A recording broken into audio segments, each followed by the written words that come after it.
सब्जियों के उत्पादन में विश्व में भारत का कौन सा स्थान है? ए पहला, बी दूसरा, सी तीसरा, डी चौथा। 5, 4, 3, 2, 1. सही जवाब है बी दूसरा। भारत सब्जियों के उत्पादन में विश्व में दूसरा स्थान रखता है। चीन इस क्षेत्र में पहले स्थान पर है। भारत में आलू, प्याज, टमाटर, फूल गोभी और हरी मिर्च जैसी प्रमुख सब्जियों का व्यापक उत्पादन होता है।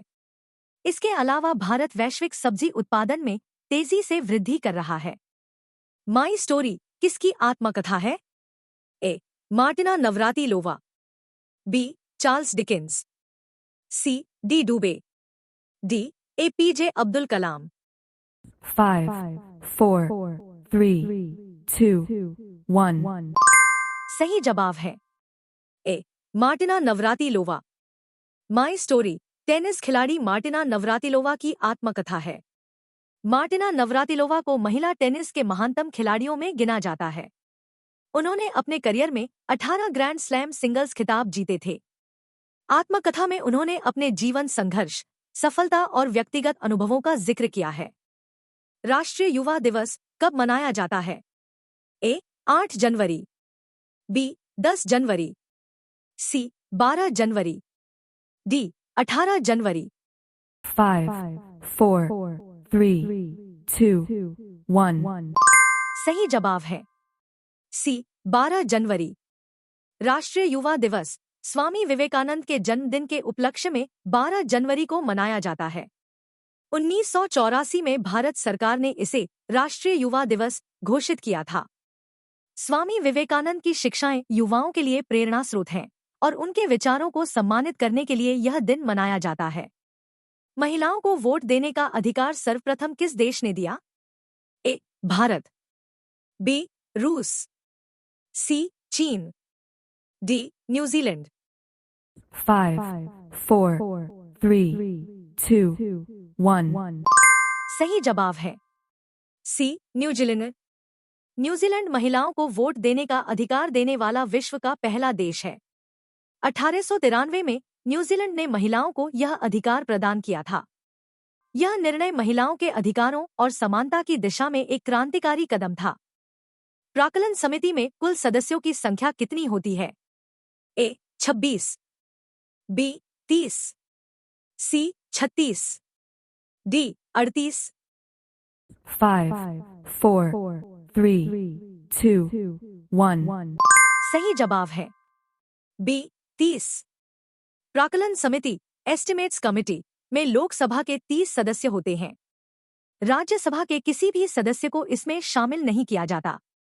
इस समिति का मुख्य कार्य बजट अनुमानों एस्टिमेट्स की जांच करना और संसाधनों के उचित उपयोग पर रिपोर्ट देना है। खाद्य पदार्थों का संरक्षण किसके द्वारा होता है? ए सल्फ्यूरिक अम्ल, बी हाइड्रोक्लोरिक अम्ल, सी बेंजोइक अम्ल, डी सभी। 5, 4, 3, 2, 1. सही जवाब है सी बेंजोइक अम्ल। बेंजोइक अम्ल का उपयोग खाद्य संरक्षण के लिए किया जाता है। यह अम्ल फलों के रस, सॉस और अचार जैसे खाद्य पदार्थों में मिलाकर उनका संरक्षण करता है। बेंजोइक अम्ल खाद्य पदार्थों में बैक्टीरिया और फंगस को बढ़ने से रोकता है। राष्ट्रीय आय समिति का गठन कब हुआ?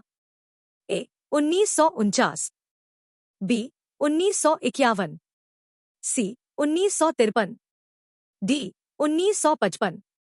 5, 4, 3, 2, 1. सही जवाब है ए 1949।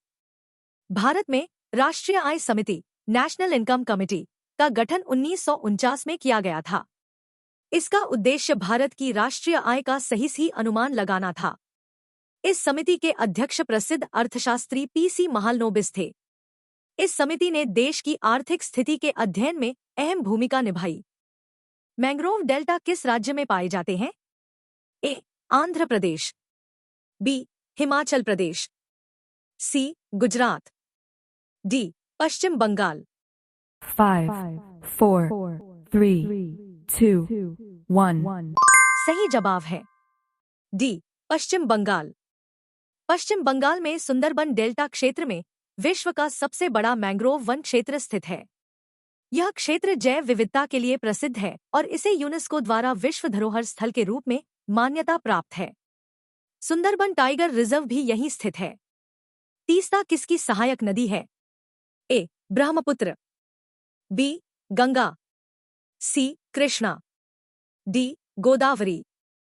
5, 4, 3, 2, 1. सही जवाब है ए ब्रह्मपुत्र। तीस्ता नदी भारत और बांग्लादेश में बहने वाली एक प्रमुख नदी है। इसका उद्गम सिक्किम के हिमालयी क्षेत्र से होता है। तीस्ता नदी पश्चिम बंगाल से होते हुए बांग्लादेश में प्रवेश करती है, जहां यह ब्रह्मपुत्र नदी में विलीन हो जाती है। यह नदी जलविद्युत उत्पादन और सिंचाई के लिए महत्वपूर्ण मानी जाती है। तीस्ता नदी पर भारत और बांग्लादेश के बीच जल बंटवारे को लेकर समझौते का मुद्दा भी राजनीतिक दृष्टि से महत्वपूर्ण है। मेरी 51 कविताएं किसके द्वारा लिखा गया है? ए अब्दुल कलाम, बी इंदिरा गांधी, सी अटल बिहारी वाजपेयी, डी राधा कृष्णन। 5, 4, 3, 2, 1. सही जवाब है सी अटल बिहारी वाजपेयी। मेरी 51 कविताएं भारत के पूर्व प्रधानमंत्री अटल बिहारी वाजपेयी द्वारा लिखित एक प्रसिद्ध कविता संग्रह है। इसमें उनकी संवेदनशीलता, राष्ट्रप्रेम और मानवीय दृष्टिकोण को दर्शाने वाली कविताएं शामिल हैं। अटल जी न केवल एक महान नेता थे, बल्कि उनकी कविताओं में गहरी भावनाएं और प्रेरणादायक संदेश भी छिपे रहते हैं। उनकी लेखनी में देशभक्ति, राजनीति और जीवन के विभिन्न पहलुओं का सुंदर समावेश देखने को मिलता है। विजयनगर राज्य की स्थापना किसके द्वारा की गई?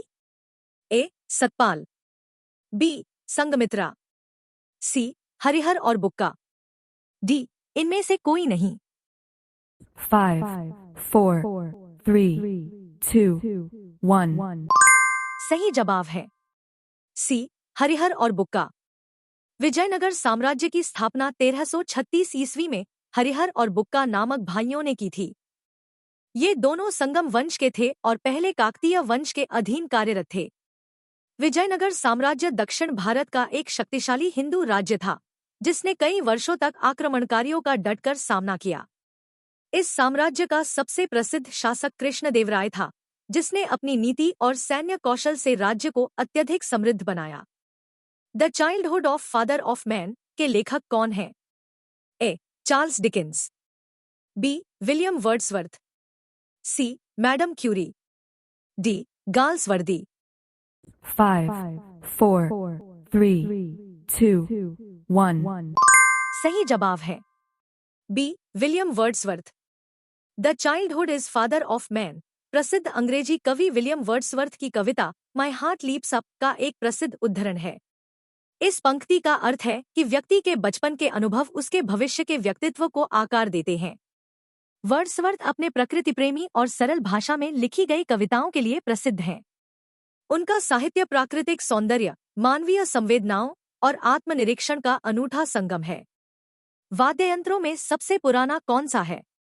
ए वीणा, बी बांसुरी, सी मृदंग, डी ढोलक। 5, 4, 3, 2, 1. सही जवाब है ए वीणा।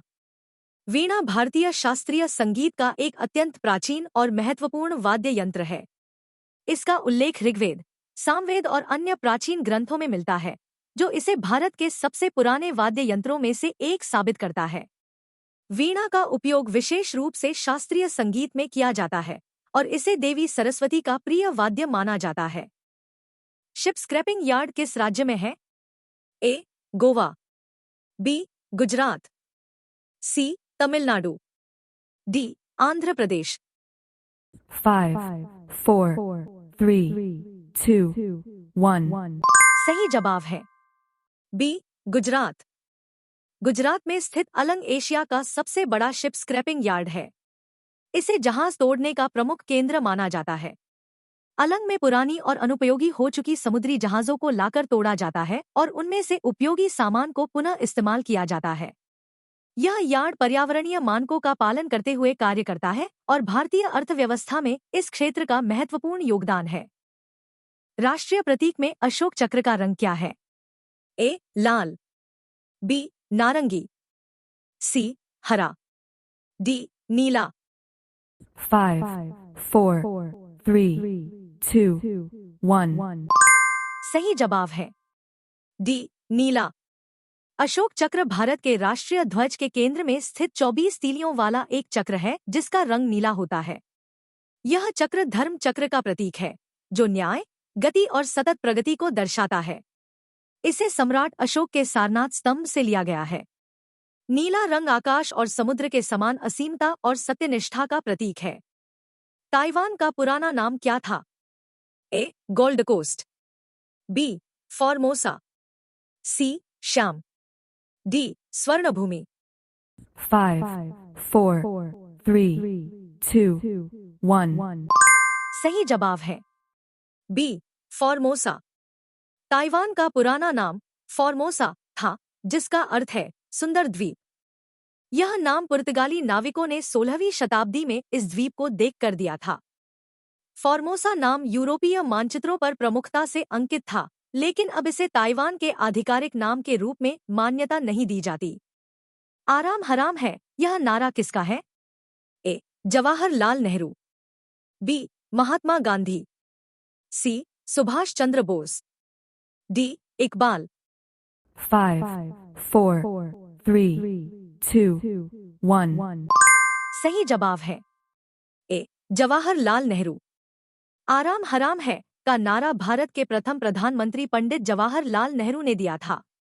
इसका उद्देश्य था भारतीय युवाओं और देशवासियों को यह प्रेरित करना कि वे देश के निर्माण और स्वतंत्रता संग्राम में पूरी मेहनत और लगन से काम करें। इस नारे का मुख्य संदेश था कि व्यक्ति को आलस्य त्याग कर अपने कर्तव्यों का पालन करना चाहिए। बाल श्रम निषेध किस अनुच्छेद में वर्णित है? ए. अनुच्छेद 14, बी. अनुच्छेद 24, सी. अनुच्छेद 34, डी. अनुच्छेद 44। 5, 4, 3, 2, 1. सही जवाब है ए. अनुच्छेद 14।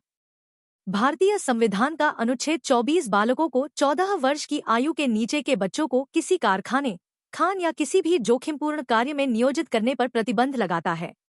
यह बाल श्रम को रोकने के लिए एक महत्वपूर्ण कानूनी प्रावधान है जिसका उद्देश्य बच्चों के शारीरिक और मानसिक विकास को सुरक्षित करना है। मनसबदारी प्रथा की शुरुआत सर्वप्रथम भारत में किसने की? ए. अकबर, बी. जहांगीर, सी. शाहजहां, डी. औरंगजेब। 5, 4, 3, 2, 1. सही जवाब है ए. अकबर। मनसबदारी प्रथा की शुरुआत मुगल सम्राट अकबर ने की थी। यह प्रशासनिक और सैन्य व्यवस्था थी जिसमें अधिकारियों को मनसब, पद दिया जाता था। इस प्रणाली के अंतर्गत अधिकारियों को उनके पद के आधार पर वेतन और जिम्मेदारियां दी जाती थी। इससे मुगल साम्राज्य का प्रशासनिक ढांचा मजबूत हुआ और सेना को संगठित करने में सहायता मिली। 1965 के समय जब भारत तथा पाकिस्तान में युद्ध चल रहा था, उस समय भारत के राष्ट्रपति कौन थे? ए. Doctor Rajendra Prasad, B. S. Radhakrishnan, सी. जाकिर हुसैन, डी. इनमें से कोई नहीं। 5, 4, 3, 2, 1. सही जवाब है बी. एस. राधाकृष्णन। 1965 के भारत पाकिस्तान युद्ध के दौरान भारत के राष्ट्रपति डॉक्टर सर्वपल्ली राधाकृष्णन थे। उन्होंने 1962 से 1967 तक भारत के राष्ट्रपति के रूप में कार्य किया। डॉक्टर राधाकृष्णन महान शिक्षाविद और दार्शनिक थे। उनके कार्यकाल में भारत को कई राष्ट्रीय और अंतर्राष्ट्रीय चुनौतियों का सामना करना पड़ा, जिनमें 1965 का युद्ध एक महत्वपूर्ण घटना थी। समुद्री उत्पादों का सबसे बड़ा राज्य कौन है? ए. आंध्र प्रदेश, बी. गोवा, सी. गुजरात, डी. केरल। इस प्रश्न का जवाब आप हमें कमेंट बॉक्स में टाइप करें और हमारे चैनल को लाइक और सब्सक्राइब करना न भूलें। तो मिलते हैं अगली वीडियो में, तब तक के लिए धन्यवाद।